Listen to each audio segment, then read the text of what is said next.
مفتی صاحب کی نہیں کے بعد میں انہیں لینے کے دینے پڑ جائیں گے. اور ایسے موضوع پر لگ گئے ہیں کہ جو سرے سے واجب اور فرض نہیں ہے. نماز تراویح کسی مذہب میں واجب نہیں ہے، کسی مسلک میں. اب شیعہ کے ہاں تو یہ تراویح کا یہ طریقہ مشروع ہی نہیں ہے، چونکہ کوئی غیر واجب نماز جماعت سے نہیں پڑھ سکتے آپ. نماز جماعت کسی نفلی نماز کے لیے، سنت نماز کے لیے، غیر فریضے کے لیے نماز جماعت نہیں ہے شریعت میں. اور شریعت سے ہٹ کر جو کام ہو تو اس کو تو خود علماء بڑی شدت سے کہتے ہیں بدعت ہے یہ، لیکن اس کہتے ہیں بدعت حسنہ ہے، اچھی بدعت ہے تو ٹھیک ہے رہنے دو اس کو، چونکہ فائدہ ہوتا ہے اس میں. وہ یہ تو سب مانتے ہیں کہ رسول اللہ صلی اللہ علیہ وآلہ وسلم کے زمانے میں کوئی سلسلہ نماز شبہائے رمضان کی نفلی نمازیں ہیں، فرادہ ہیں. نفلی نمازیں ساری فرادہ ہیں، جماعت سے نہیں پڑھ سکتے آپ کوئی نماز بھی. فریضہ نماز جماعت سے پڑھ سکتے ہیں آپ. یہ نماز نفلی ہے، سب جو پڑھتے ہیں ان کے نزدیک بھی نفلی ہے. ایک نفلی نماز اگر نہ بھی پڑھی جائے تو کوئی معصیت گناہ نہیں ہے، نہ بھی پڑھی جائے تو. لہذا اس کو اتنا اہم قرار دے کر، واجب سے بھی زیادہ اس کی اہمیت قرار دے کر اور اس پر اصرار کرنا، اور پھر اس کے لیے باقاعدہ سرکار سے معاہدہ کرنا، اور معاہدہ کر کے پھر اس کو ایشو بنانا، میڈیا میں اس پر حملے کروانا، یہ خود ہی سمجھا سکتے ہیں جنہوں نے کیا ہے، وہ علماء سرکاری جو جنہوں نے کیا ہے. یہ سرکار اور سرکاری دونوں فریق جو جمع ہوئے ہیں خود اس کی وضاحت کر سکتے ہیں کہ وبا نہ بھی ہو تو بھی یہ نماز واجب نہیں ہے، نفلی ہے. اور نفلی بھی ایسی نہیں ہے کہ جو سنت ہو، سنت نفلی بھی نہیں ہے، ایک اجتہادی نفلی کہہ سکتے ہیں آپ. اگر زیادہ سے زیادہ اس کا جواز نکالیں، اجتہادی نفلی نماز ہے.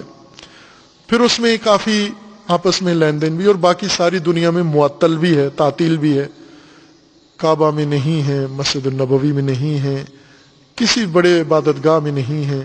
واجب نمازیں جو ضروری ہیں ان کی جماعت کی بھی بندش ہے.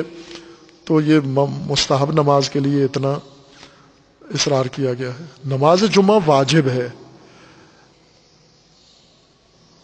یوں نہیں کہ نماز تراویح اور نماز جمعہ برابر ہیں. نماز جمعہ کا مقایسہ، موازنہ تراویح سے نہیں کر سکتے. نماز تراویح مجالس کی طرح ہیں، جس طرح ابھی مثلا شیعہ مجالس برپا کرتے ہیں. وہ مجالس عام دنوں میں بھی جب حکومت پابندی لگا دیتی ہے یہ مجلس نہیں ہوگی تو نہیں کرتے، بانی کو کہہ دیتے ہیں نہیں ہونی مجلس، چھوڑ دیتے ہیں. یا کوئی اور ایسا مسئلہ ہوتا ہے، علاقے والے آ کے درخواست دے کے مجلس بند کروا دیتے ہیں، بند ہو جاتی.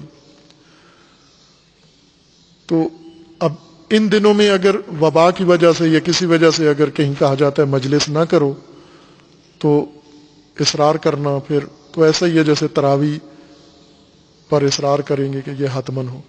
چونکہ دونوں میں مجالس بند ہوں گی تو ایک طبقہ متاثر ہوتا ہے، ذاکرین خطباء کا نقصان ہے، وہ ان کا درآمد کا ذریعہ ہے.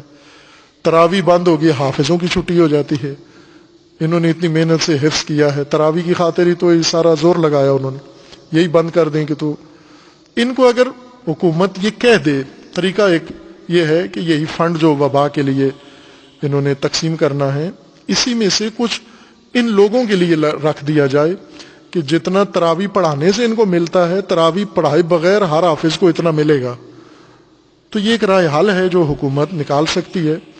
یا مجالس مثلا ساکروں کو وہ فیس دے دی جائے جو مجلس پڑھنے کی صورت میں، چونکہ ان کو تو فیس سے غرض ہوتی ہے، مجلس نہ ہو یا نہ ہو، وہ تو کہتے ہیں جو طے شدہ تھی وہ مجھے دے دو، بس دے دو اس کو، تو اس کا وہ راضی ہے. تو وہ مسئلہ حل ہو سکتا ہے. لہذا حکومت اس کے لیے پیکج نکالے، اور یہ جو مشکلات کھڑی ہونے کا اندیشہ ہے اور بعد میں سب مساجد پر اور علماء پر اور دین پر ساری بات لے کر آئیں گے یہ میڈیا، یہ ایک شر، زیادہ بڑا شر پیدا ہونے کا خطرہ ہے. اس کو درایت سے مسئلے کو سلجھا سکتے ہیں. اتنا لازمی کام نہیں تھا تراویح جتنا اس کو بنا لیا گیا ہے. نماز جمعہ واجب ہے. واجبات کے بھی قانون ہیں. وہ یہ کہ جب اضطرار ہو